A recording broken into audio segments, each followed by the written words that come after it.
Alors, je m'appelle Steve Capolini, je suis kinésithérapeute spécialisé en traumatologie du sport. Je suis à la base préparateur physique et j'ai repris ensuite des études pour devenir kiné et kiné du sport. Alors, j'ai découvert le BFR en 2017 via Kinésport qui a organisé la première formation avec le préparateur physique Costa du FC Barcelone. Qui a suscité beaucoup d'interrogations à la suite de cette formation et remis en cause beaucoup de concepts et d'idées qu'on avait sur l'hypertrophie musculaire avec le stress métabolique qui est l'élément essentiel du BFR et des bénéfices du BFR tant sur la force que sur l'hypertrophie musculaire. Le BFR et avec le MADUP en monitoring, c'est quand même c'est pas une expérience qui est forcément très agréable pour le patient sur le moment, mais les effets qu'ils vont lui apporter au retour après une séance vont être extrêmes sur deux paramètres.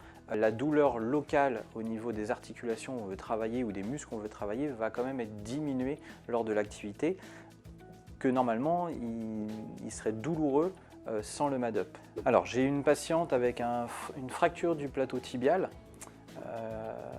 qui avait donc des grosses douleurs suite à sa pathologie, à son traumatisme, et qui avait des grandes difficultés à recruter son quadriceps car hyperalgique au niveau du genou. Donc potentiellement l'objectif de la rééducation, c'est quand même de retrouver une force, une prise de masse musculaire pour retrouver une fonction dans la vie quotidienne, bien évidemment avoir un effet antalgique.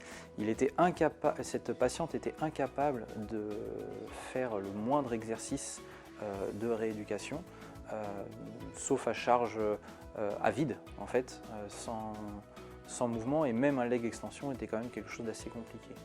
Et l'utilisation du MADUP, cette compression vasculaire au niveau du centre, au niveau de la racine du membre, permet d'atténuer ces douleurs et de réaliser correctement lors de la séance un exercice qui, sans le MADUP, sans le BFR, est impossible.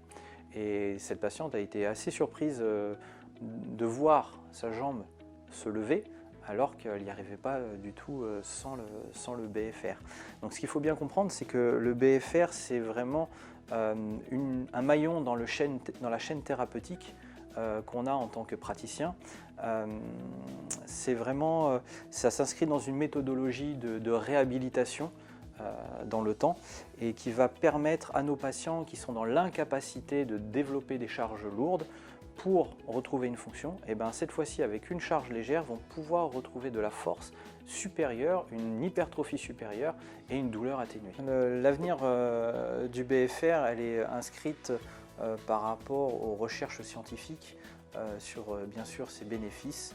De plus en plus ces bénéfices s'élargissent, mais il faut vraiment rester, je pense, en tant que thérapeute sur l'origine du MADUP, qui est pour nous cet outil médical pertinent dans la suite post-opératoire qu'on peut avoir ou post-traumatique sur des patients qui sont dans cette incapacité à soulever des charges lourdes. C'est vraiment le fondement du BFR et c'est là où l'outil a tous ses effets et tous ses bénéfices pour le thérapeute comme pour le patient.